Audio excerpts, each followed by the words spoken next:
Okay, now we arrive at one of the greatest melodies he ever put to paper. By his own account, he was really rather fond of this piece. So I'll begin from the transition and then lead you into the main theme. Here goes.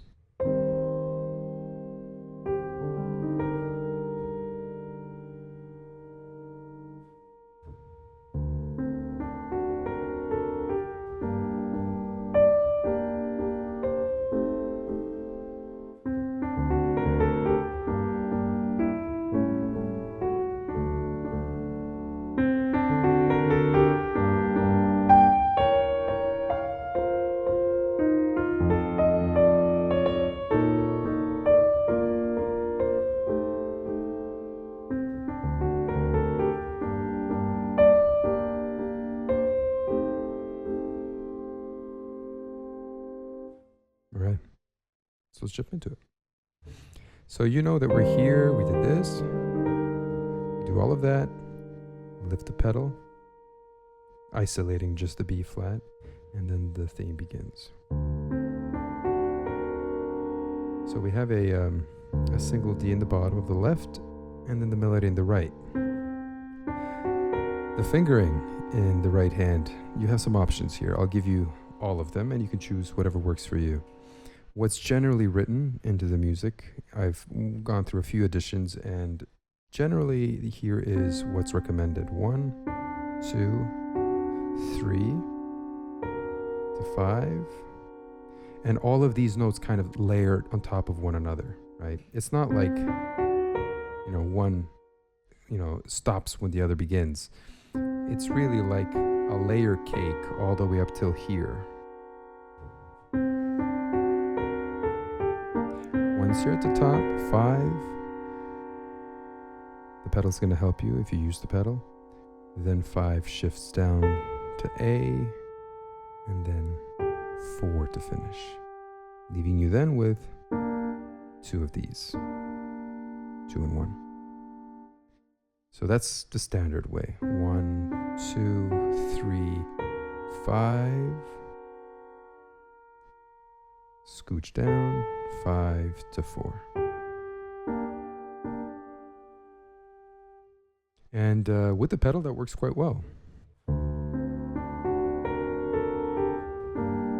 Because these last 3 notes, in my view, should feel a little spoken. Like they're not just one following the other like a regular melody. It's like each one gets its own. Like you're placing each of these 3 notes. Right now, I'll give you some alternatives to that fingering. You just saw the second. If you have a big enough hand, you could just do everything without actually moving. 5 to 4 to 3, and then 2 and 1 in the bottom.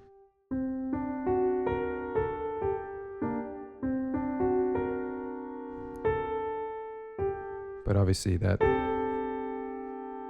distance between 2 and 3 might be a little bit awkward if you don't have a huge hand. The third is what I saw Paul Barton do, which was a great idea, which is as you come up, you take the second finger D over with the thumb. It's very easy to do that, right? You begin with 1 and 2, and as you travel up, the thumb takes over, holding 2 notes down at the same time, and that allows you then to stay and connect 5 to 4 to 3 without letting go of anything. You can hold everything down this way up until here, right? And all of this is relevant whether, depending on the pedaling that you do, how much you pedal, how much water you pour into the paint here.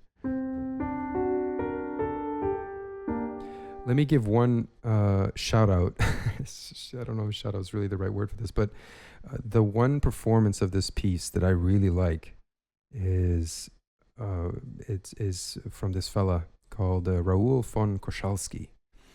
Koczalski.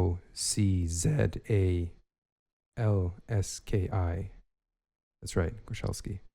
Polish guy. He died in the 40s, so he's from like the older generation of piano players. And he was a Chopin specialist. And I think he did an incredible job with anything Chopin that he played. He did incredibly well.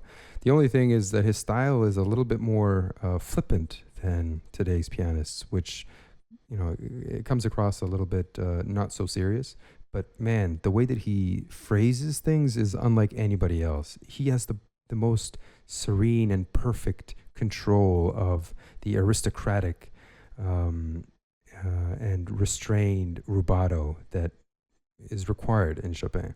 Him and Cortot do a phenomenal job with this piece. I'll put him in the description so you guys can check it out. There are some moments where you feel like he's a little flippant with the way that he finishes phrases, or he doesn't wait long enough for one phrase to end before he begins the next one.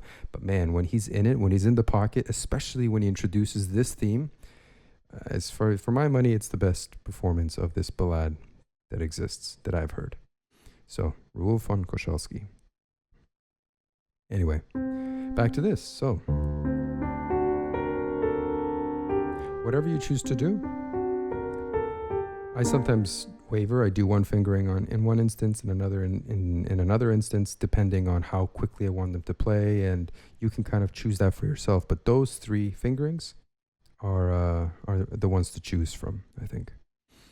Pedal-wise, the simplest thing you can do is after the lingering B flat, put the pedal down, and then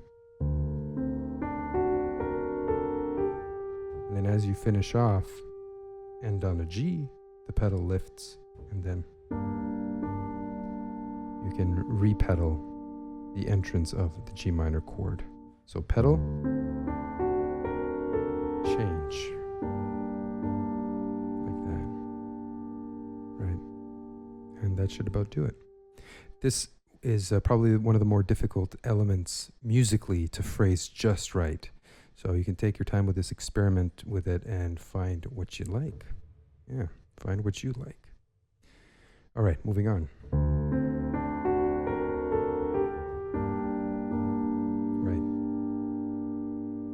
The G's in the left hand, that aligns with the chords in the right. Next.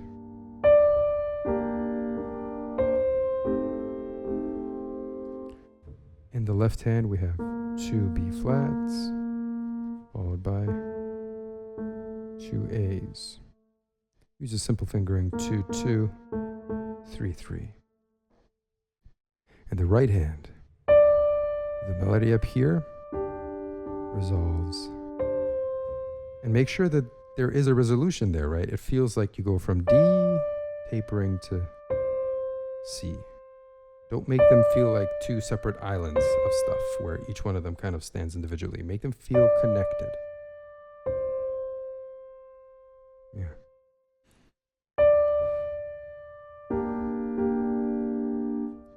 In the bottom of the right hand, after the melody, we have 2 and 1 twice, while holding down the D above.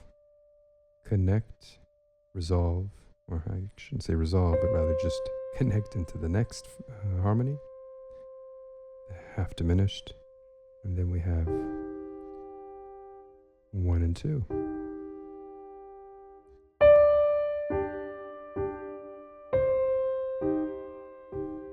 Like that.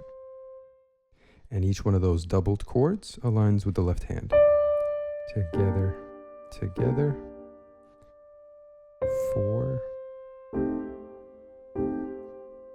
Now, what's happening here is, even though I taught you, as is on the page, that we have 2, 2, 3, 3, there is a C that on paper should be played by the right hand, but I see no reason for that, so I've decided to give this C to the left hand.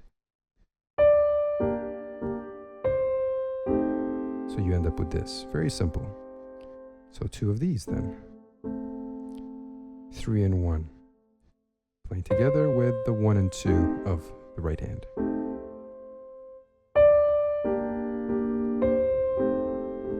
Like that. together from the lingering B flat.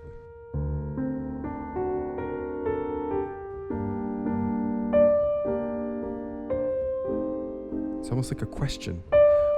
We go from here to there, and there's this sort of held in abeyance feeling of, okay, what's happening next? And then another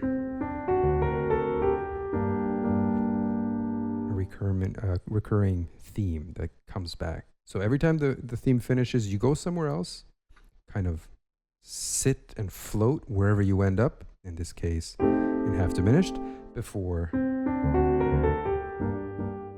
the theme comes back, right? And that is essentially, as I said in the beginning of this whole tutorial, it should feel like an improvisation. So as you introduce this theme, every time you get to the end of the phrase,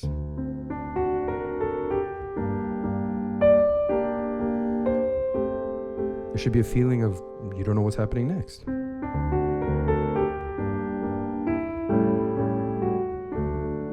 And again, see, every time you get to the end, there's a feeling of holding your breath, and then the theme comes back. One more thing to note is that it's very effective in moments like this because this has a kind of waltz quality to it, right? 1, 2, 3, 1, 2, 3. Because it does have that waltz quality, it's effective to then play the first of these chords a little early, like a kind of, like the way that the Viennese waltzes had it. How the first of these is a little early, right? That gives it that dignified air. And if you do that just the smallest amount, it gives it that aristocracy that I was talking about, which is really nice. But don't do too much. It's just the slightest amount. Very, very subtle. Yeah. And then after that, we move on forward. But I'll continue that in the next part of the tutorial. So let's stick around and move forward. Before we go on to the next one, just be aware of the pedaling. This is under one pedal. And then change. And then I would do a little lift right before the restatement of the of that figure, that melodic figure that is like the cornerstone of this piece. Just a little bit of a